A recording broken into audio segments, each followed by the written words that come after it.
Parliament వర్షాకాల session డేట్లను ప్రకటించింది కేంద్రం. జూలై 21 నుంచి ఆగస్టు 12 వరకు నిర్వహించాలని డిసైడ్ చేసింది.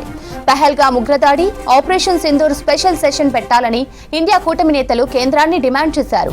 16 పార్టీల ఎంపీల సంతకాలతో ప్రెసిడెంట్ ముర్ము ప్రధాని మోదీకి లేఖలు రాశారు. అయితే విపక్షాల స్పెషల్ సెషన్ డిమాండ్ను పక్కన పెట్టింది. ఏకంగా వర్షాకాల పార్లమెంటు సెషన్ స్కెడ్యూల్ను రిలీజ్ చేసింది కేంద్ర ప్రభుత్వం.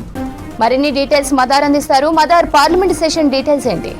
సుమంతి, కేంద్రం ఒక కీలక నిర్ణయం తీసుకుంది. వర్షాకాల సమావేశాలను జూలై 21 నుంచి ఆగస్టు 12 వరకు నిర్వహించాలని నిర్ణయం తీసుకున్నారు. ఈ మేరకు పార్లమెంటు వ్యవహారాల శాఖ మంత్రి కిరణ్ రిజిజు అఫీషియల్ గా తన ట్విట్టర్ హ్యాండిల్ ద్వారా ఈ అంశాన్ని వెల్లడించారు.